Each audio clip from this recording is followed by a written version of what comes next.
मैं नाइजीरिया में एक सम्मानित अकाउंटेंट था जिसकी अपनी ऑफिस और स्टाफ थी।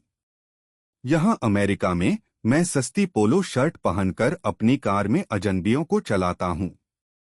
मेरे माता पिता सोचते हैं मैं अमेरिकन ड्रीम जी रहा हूँ, लेकिन यह बुरे सपने जैसा लगता है। हर रविवार मैं नाइजीरिया को वीडियो कॉल के लिए अपना एकमात्र अच्छा सूट पहनता हूँ। मैं कैमरा इस तरह रखता हूं कि हमारे छोटे अपार्टमेंट का साफ कोना दिखे, हकीकत छुपी रहे। मेरे माता पिता गर्व से चमकते हैं, सोचते हैं उनका बेटा अमेरिका में सफल हो गया। मेरी बेटी को अब स्कूल से मेरी पत्नी उठाती है। उसने कहा दूसरे बच्चों ने पूछा कि उसके पिता असली नौकरी की बजाय उबर क्यों चलाते हैं। उस सवाल ने किसी भी वित्तीय संघर्ष से ज्यादा चोट पहुंचाई।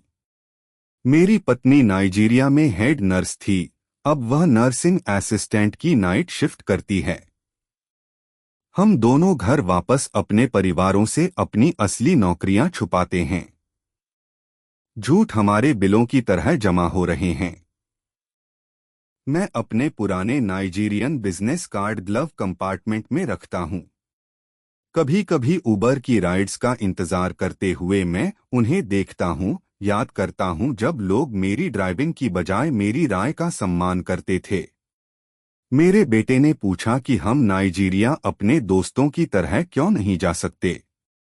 मैंने काम के बहाने बनाए, लेकिन सच्चाई यह है कि हम प्लेन टिकट नहीं खरीद सकते। हमारी गरीबी ने हमें यहाँ फंसा दिया है।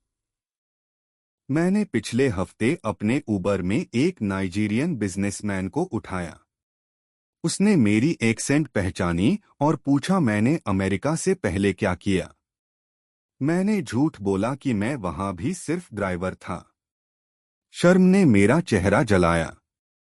मेरी पत्नी ने मुझे 12 घंटे की उबर शिफ्ट के बाद कार में रोते पाया।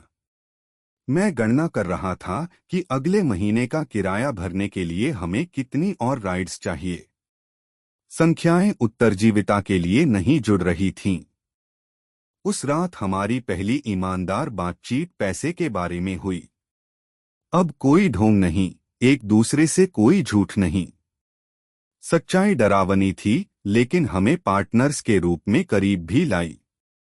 मेरी बेटी ने हमें बात करते सुना और पूछा कि क्या हम गरीब हैं। उसका सवाल हर उस चीज पर निर्णय जैसा लगा जो मैं प्रदान करने में विफल रहा। मुझे अपने ही बच्चे के लिए कोई अच्छा जवाब नहीं था। मैंने पिछले महीने श्री ओकाफोर को एक कंस्ट्रक्शन साइट से उठाया। उन्होंने पिछली सीट पर मेरी अकाउंटिंग टेक्स्ट बुक देखी और पूछा कि शिक्षित आदमी उबर क्यों चला रहा है। मैं उनसे झूठ नहीं बोल सका। श्री ओकाफोर ने मुझे अपनी कहानी बताई। वह नाइजीरिया में इंजीनियर थे, लेकिन यहाँ हैंडीमैन के रूप में शुरू किया। हमारी डिग्रियां ट्रांसफर नहीं होती, लेकिन हमारे दिमाग होते हैं, उन्होंने कहा। उस साधारण सत्य ने सब कुछ बदल दिया। उन्होंने समझाया कि मुझे कर्मचारी की तरह सोचना बंद करके व्यवसाय मालिक की तरह सोचना शुरू करना होगा। मेरे अकाउंटिंग कौशल मूल्यवान थे, बस पारंपरिक तरीके से नहीं जैसा मैंने उम्मीद किया था। मैंने अपने उबर के खाली समय में अन्य इमिग्रेंट्स के लिए छोटा बिजनेस अकाउंटिंग करना शुरू किया। मेरा पहला क्लाइंट एक घानियन रेस्तरां मालिक था जिसे टैक्स में मदद चाहिए थी। उसने मुझे एक हफ्ते की उबर ड्राइविंग से ज्यादा भुगतान किया। अफ्रीकी इमिग्रेंट समुदाय में खबर फैल गई।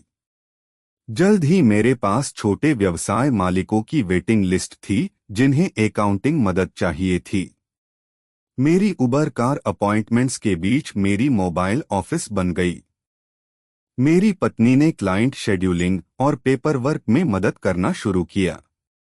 उसके नर्सिंग आयोजन कौशल बिजनेस एडमिनिस्ट्रेशन के लिए परफेक्ट निकले। हम अपना भविष्य बनाने में असली पार्टनर्स बन गए।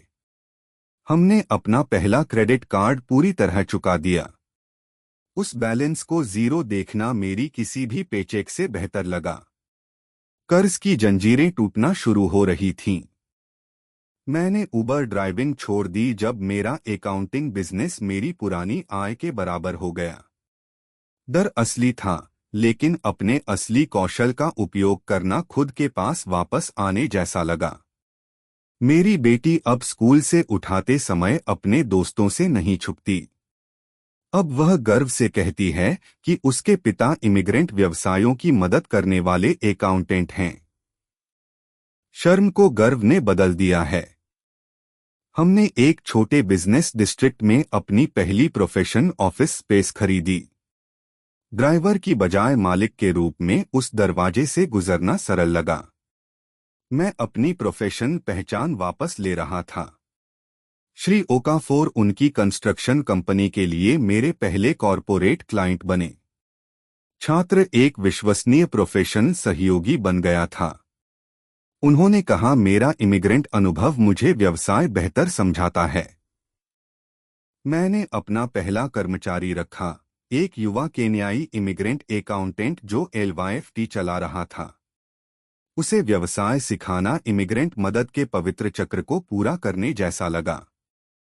हमने अपने सभी इमिग्रेशन और रिलोकेशन कर्ज चुका दिए। हर लोन, हर क्रेडिट कार्ड, हर वित्तीय जंजीर टूट गई। एहसास नाइजीरिया में किसी भी प्रोफेशन उपलब्धि से ज्यादा संतोषजनक था। मेरा बेटा अब पैसे और व्यवसाय को स्वस्थ तरीके से समझता है। वह अपने माता पिता को सिर्फ जीवित रहने की बजाय निर्माण करते देखता है। वित्तीय शर्म का चक्र उसकी पीढ़ी के साथ समाप्त होता है। हमने अपना पहला घर खरीदा, एक असली घर जहां हम शर्म या धोखे के बिना नाइजीरिया से परिवार को होस्ट कर सकते हैं। हर कमरा हमारे इमिग्रेंट सफर में जीती गई एक लड़ाई का प्रतिनिधित्व करता है।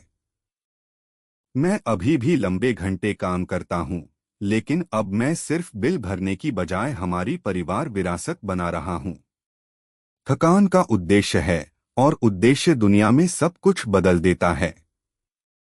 मेरी पत्नी ने हमारे बिजनेस में पूर्णकालिक मदद करने के लिए अपनी नाइट शिफ्ट नौकरी छोड़ दी। अब हम शिफ्ट्स के बीच मुश्किल से देखने की बजाय साथ काम करते हैं। हमारी शादी कभी इतनी मजबूत नहीं रही। हमने अपने दोनों बच्चों के लिए कॉलेज फंड शुरू किए। पहली डिपॉजिट करना संघर्ष के पीढ़ीगत चक्रों को तोड़ने जैसा लगा। उनके पास वे अवसर होंगे जिनके बारे में हम सिर्फ सपना देख सकते थे। मैं अब नए इमिग्रेंट्स के लिए वित्तीय साक्षरता कक्षाएं पढ़ाता हूं। हर परिवार जिसकी मैं हमारे शुरुआती संघर्षों से बचने में मदद करता हूं, मेरे अपने दर्दनाक अतीत का एक और टुकड़ा ठीक करने जैसा लगता है। मेरी कार अब शर्म या उबर ड्राइविंग से जुड़ी नहीं है। अब यह सिर्फ बिजनेस मीटिंग्स और परिवार के आउटिंग्स के लिए परिवहन है।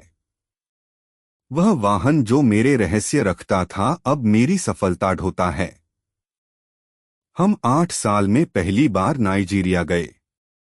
संघर्षरत इमिग्रेंट की बजाय सफल व्यवसाय मालिक के रूप में एयरपोर्ट से गुजरना अंतिम मुक्ति जैसा लगा। मेरे माता पिता ने अंततः अमेरिका में हमारी असली जिंदगी देखी, वीडियो कॉल पर दिखाए गए नकली संस्करण नहीं। उनका गर्व इस बार वास्तविक था, और इसने सब कुछ मायने रखा। हमारा व्यवसाय अब इमिग्रेंट पृष्ठभूमि के 6 लोगों को रोजगार देता है। हर भर्ती किसी और को सर्विस इंडस्ट्री के जाल से बाहर निकालने जैसी लगती है। हम एक अलग तरह की इमिग्रेंट कहानी बना रहे हैं। डिग्री वाले उबर ड्राइवर ने सीखा कि असली सफलता जॉब टाइटल के बारे में नहीं है, यह आपके उपहारों का उपयोग करने, अपनी विरासत बनाने और दूसरों को ऐसा करने में मदद करने के बारे में है। मेरे बच्चे अब अपने माता पिता को उद्यमी और समुदाय नेता के रूप में देखते हैं। उन्हें उबर ड्राइविंग या वित्तीय शर्म की कोई याद नहीं होगी। वह मासूमियत हमारी सबसे बड़ी उपलब्धि है। मैं अभी भी कड़ी मेहनत करता हूं, लेकिन अब हर प्रयास सिर्फ वर्तमान को जीवित रखने की बजाय हमारे परिवार के भविष्य का निर्माण करता है। निर्माण और उत्तरजीविता के बीच का अंतर सब कुछ बदल देता है। मैं अब जो सूट पहनता हूं वह असली बिजनेस मीटिंग्स के लिए है, नकली वीडियो कॉल्स के लिए नहीं। परिवर्तन कपड़ों के बारे में नहीं था, यह उस आदमी बनने के बारे में था जिसका कपड़े प्रतिनिधित्व करते थे। अब जब मैं सूट पहनता हूं, मैं धोखे या शर्म के बारे में नहीं सोचता। मैं निर्माण, मदद और असली विरासत बनाने के बारे में सोचता हूं। ढोंग कड़ी मेहनत और सच्चाई से वास्तविकता बन गया।